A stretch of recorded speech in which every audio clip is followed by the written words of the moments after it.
প্রাপ্ত ভোটের অনুপাতে সংসদে আসন বণ্টন, নির্বাচনের লেভেল প্লেয়িং ফিল্ড সহ ১৬ দফা দাবি জানিয়েছে চরমোনাই পীরের নেতৃত্বাধীন ইসলামী আন্দোলন।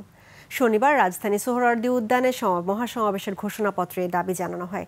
ইসলামী আন্দোলনে আমির সৈয়দ রেজাউল করিমের সভাপতিত্বে মহাসমাবেশের ঘোষণাপত্র পাঠ করেন দলের মুখপাত্র মাওলানা গাজী আতাউর রহমান। ঘোষণাপত্রে বলা হয়, ভবিষ্যৎ স্বৈরতন্ত্র রোধ করা, সুশাসন প্রতিষ্ঠা করা এবং রাষ্ট্র পরিচালনায় জনমতের প্রতিফলন নিশ্চিতে সংস্কার কমিশনে মতামত দিয়েছে ইসলামী আন্দোলন।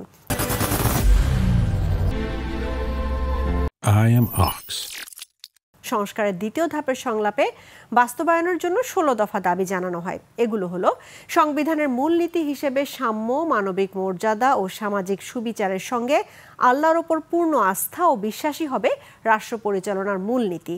এই বিষয়টি অবশ্যই পুনঃস্থাপন করতে হবে। সংসদে প্রস্তাবিত উভয় কক্ষে সংখ্যানুপাতিক পদ্ধতিতে নির্বাচন দিতে হবে।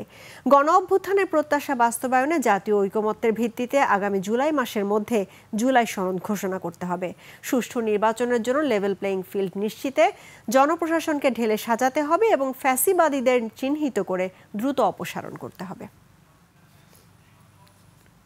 নির্বাচন আয়োজন করে দেশকে আবারও আগের অবস্থায় নিয়ে যাওয়া যাবে না। রাষ্ট্রের মূলনীতি সহ সংসদের উভয় কক্ষে পিআর পদ্ধতি নির্বাচনের মতো বিষয় ঐকমত্য না হলে গণভোটের আয়োজন করতে হবে। ২৪ জুলাই তো প্রকাশ্যে গণহত্যা করেছে, ফলে তাদের কোনো ক্ষমা নাই।